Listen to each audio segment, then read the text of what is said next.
usibye abantu bari mu mihango nubwo kivura ibibazo by'imihango ariko si byiza kugikoresha mu gihe uri mu mihango n'umuntu utwite akaba atacyemerewe ariko abandi bantu bose bashaka gukoresha igikakarubamba.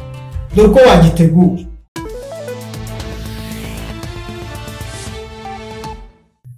Shalom shalom nshuti yanjye, nongeye kugusuhuza ukunda ibiganiro byacu nk'uko bisanzwe ni muganga Kayitare.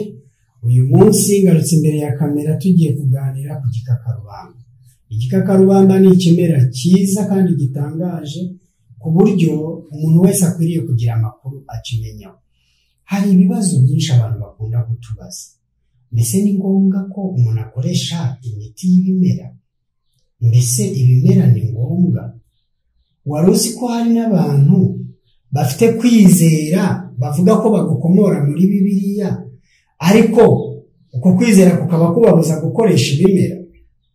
Bavuga yuko ibyo bimera ngo ari ibishitani, bakavuga ko ibyo bimera ngo ari ibintu ngo bya gakondo, ngo mbese ngo by'ubujiji, ngo bidafite ngo aho ngo bihuriye ngo n'isi nyine y'iterambere turimo.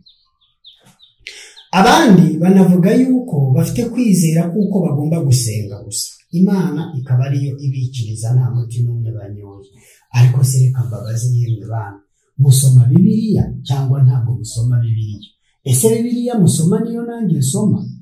Iyo usomye muri Bibiliya ntabwo ubona ko ibimera byagiye bikoreshwa cyangwa ibyaremwe byagiye bikoreshwa mu buvuzi kandi bikanakoreshwa na ba bantu tuvuga ko bari abahanuzi bashobora no kuvuga ijambo rikarema kubw'itegeko ry'Imana? Urugero ntabwo iyo dusomye muri Yesaya igice cya 38 umurongo wa 2 wa 3 wenda turasoma no 21, Yesaya 38 umurongo wa 2 uwa 3 n'uwa 21 tuhabona igitekerezo cy'umwami Hezekiya. Uyu Hezekiya yayoboye Abayuda kandi uyu mugabo yubahaga Imana cyane, yari umuntu w'Imana nubwo hari amakosa yari yaragiye akora nk'umuntu, gikiza kugera ararwara. Umuhanuzi Yesaya yaje imbere ye aramubwira ati, Uwiteka aravuze ngo tunganya inzu yawe kuko utazava kuri icyo gisasi.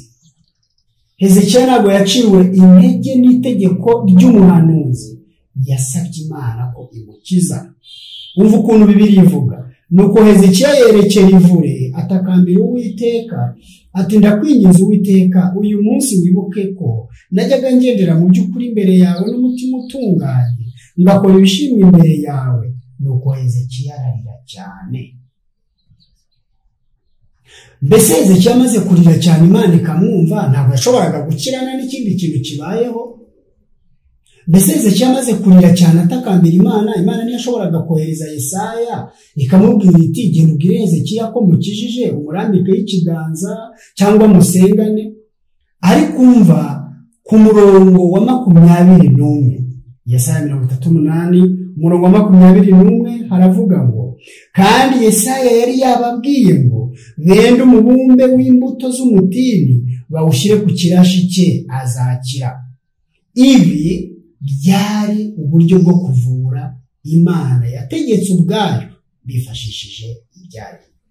Izi mbuto zitwa umutini mu Cyongereza zitwa fig tree. Izi fig ziravura kandi n'uyu munsi turazivurisha mu buryo butangaje.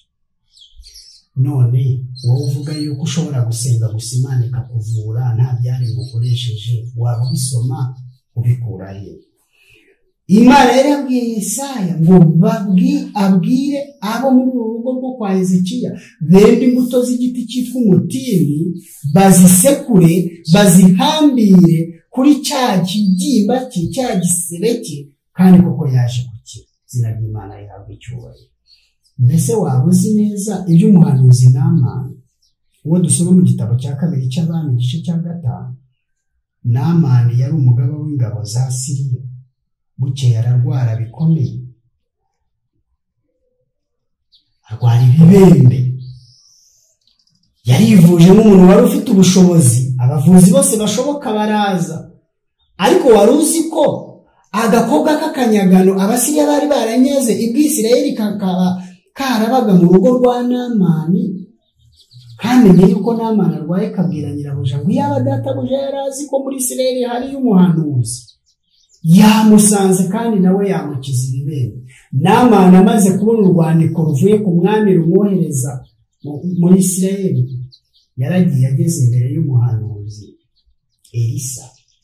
Umva ku murongo wa 10 ukuntu havuga. Igitabo cya kabiri cy'Abami 5 umurongo wa 10 haravuga ngo Elisa amutumaho ati genda wiyuhagire muri Yorodani karindwi umubiri uzasubira uko wari uri, nawe uzaba uhumanutse. Kandi uko niko byagenze, yarahumanutse, ibibembe bye birakira. Imana ikoresheje ibyaremwe. Umuhanuzi yashoboraga gutegeka nta gikozwe. Ntabwo twagarukira aho ngaho. Na Yesu ubwe, umutangabugingo, umukiza, wa wundi utajya ananirwa, yahuye n'umuntu wavutse ari impumyi. Muri Yohana igice cya 9 yashoboraga kumukoraho nk'uko yakoze kuri Bartimayo. Yashoboraga kumubwira gusa nk'uko yabwiye Yayiro cyangwa wa mutware w'abasirikare 100 agakira. Ariko iyo usomye muri Yohana igice cya 9 umurongo wa 6 n'uwa 7 hari amagambo avuga ngo amaze kuvuga atyo acira amacandwe hasi, ayatobesha kondo, akamusiga ku maso, aramubwira ati genda wiyuhagire mu kidendezi cy'Isilowamu, hasobanurwa ngo yaratumwe. Nuko aragenda ariyuhagira, agaruka ahumutse. Mbese mutekereza ko Imana ubu buryo yemeye ko bwandikwa biturutse ku mpanuka? Ntabwo urasomaho muri Ezekiyeli igice cya 47 umurongo wa 12 ngo wumve uburyo Imana itangaje kandi yaduteguriye imiti itangaje. Ezekiyeli 47 umurongo wa 12 haravuga ngo ku nkombe z'uwo mugezi mu mpande zombi hazamera igiti cyose cyera ibiribwa, ibibabi byacyo ntabwo bizuma, n'amatunda yabyo ntabwo azabura.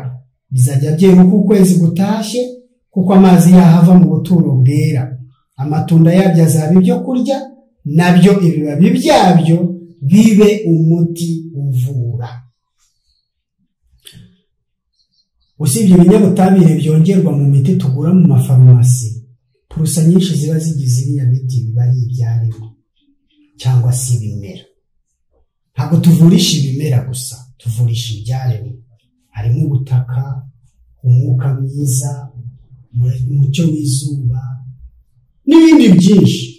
Ariko ndagira ngo mubwire ko Imana yo nziza kuruta uko tuyitekereza. Yaduteguriye imiti ikomoka mu byaremwe. Muri byo harimo igikakarubamba. Igikakarubamba gifite amateka akomeye mu buvuzi uhereye kera, kuko hashize imyaka irenga 4,000 abantu benshi bagikoresha mu buvuzi. Bagikoresheje bavura indwara zitandukanye, cyane cyane iz'uruhu n'izo mu nyama z'imbere. Wari uzi ko n'aba bagore bagiye gutegura ibihumura neza bivanze n'amavuta meza ngo babisige umurambo w'umwami Yesu ubwo yari mu gituro, kugira ngo umubiri we utabora? Bateguye ibyo kumusiga bivanze n'igikakarubamba. Mu bihe bya kera ingabo z'Abaroma n'iz'Abagiriki zakoreshaga igikakarubamba zivura ibikomere n'ibisebe zagiriye ku rugamba. Iki kimera gifite amoko menshi arenga 500, ariko jyewe ngiye kuvuga ku kimera cyitwa aloe vera. Igikakarubamba cyitwa aloe vera, aloe vera babensis. Gifite vitamine A, gifite vitamine B ya mbere, B ya kabiri, B ya gatandatu, B ya gatatu. Gifite kandi vitamine E na C zirinda ubwandu mu mubiri. Gifite gifite kandi ubutare cyangwa se minerals cyangwa se icyo twita trace elements na enzyme nyinshi. Gifite imyunyungugu nka zinc, calcium, sodium ndetse na amino acids zishinzwe kuyobora gahunda y'umubiri, cyane cyane itumanaho rikorerwa mu myakura n'ubwonko. Dore indwara dushobora kuvura dukoresheje igikakarubamba: igifu, inkorora n'izindi ndwara zo mu buhumekero, indwara z'uruhu nk'ibibyimba, ibisebe n'uduheri.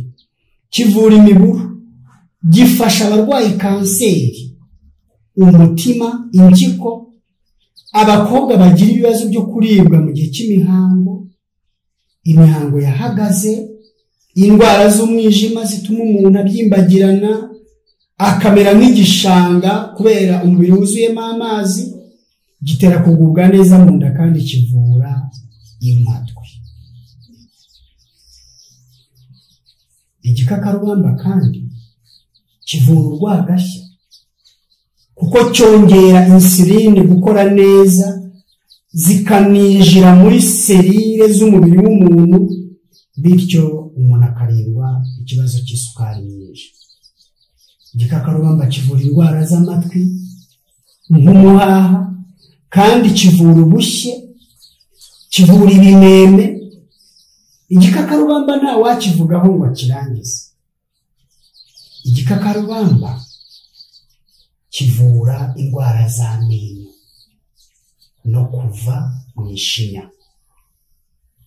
Kivura kunuka mu kanwa, cyica mikorobe mbi, gisohora mu mubiri imyanda yose twita toxins, kandi gitera umuntu gusinzira neza. Gifite ubushobozi bwo kwica ubwandu n'udusimba turyana, insect bites, hamwe no kuburizamo ikwirakwira ry'indwara, cyane cyane kanseri nk'uko twari twabivuze. Igikakarubamba ni umuti ukomeye. Usibye abantu bari mu mihango, nubwo kivura ibibazo by'imihango, ariko si byiza kugikoresha mu gihe uri mu mihango. N'umuntu utwite akaba atacyemerewe, ariko abandi bantu bose bashobora gukoresha igikakarubamba. Dore uko wagitegura: ushobora gucagagura amababi, warangiza ukayashyira muri litiro y'amazi, bikamarana amasaha 12, hanyuma ukayungurura, noneho ukajya unywaho agace k'agakombe 2 ku munsi. Ubundi buryo bwa kabiri, ushobora gukatira amababi yacyo muri litiro y'amazi abizi, ugapfundikira uwo mwanya mu minota 2-5 ukanywa. Ikindi nanone, ushobora kwisiga gel cyangwa se uriya mubiri wacyo w'imbere w'umweru ahantu hose hari ibibazo ku ruhu. Ushobora kandi gucagagura amababi yacyo mu buki bugereranyije, bikamarana amasaha guhera kuri 6 kugeza kuri 12, ukajya unywaho ibiyiko 3 mu gitondo, 3 ku manywa, 3 ku mugoroba, cyangwa se mbere y'ifunguro. Ibi ni umuti ukomeye ushobora kukurinda indwara zose twavuze hejuru kandi ukanakuvura. Igikakarubamba gishobora gukoreshwa mu buryo bwinshi. Ushobora no kugisya, ukagisya ukivanzemo ibinyagu by'ubuki, warangiza bya binyagu by'ubuki na cya gikakarubamba bikamera nka potage cyangwa se smoothie, ukajya uryaho mbere y'ifunguro. Igikakarubamba kandi ushobora kugisekura ukacyomeka aharinganiye n'igice kirwaye cy'imbere. Tuvuge niba ari umwijima, ushobora kugisekura neza ukacyomeka mu ibondo ry'iburyo munsi y'imbavu aho umwijima uherereye. Ushobora no kukikoresha mu buryo bwo kukivanga n'ibumba ry'icyatsi, warangiza ukabyisiga aharwaye. Igikakarubamba ushobora no kugikoresha nka massage igihe urwaye imitsi. hari uburyo bwinshi dushobora kubabwira, ariko bumwe ntitwabuvuga muri aka kanya igihe cyaturenga.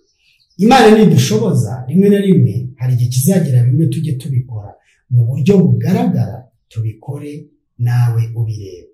Uwiteka kugirire neza kandi aguhe umugisha. Yari Proficient Kayitare.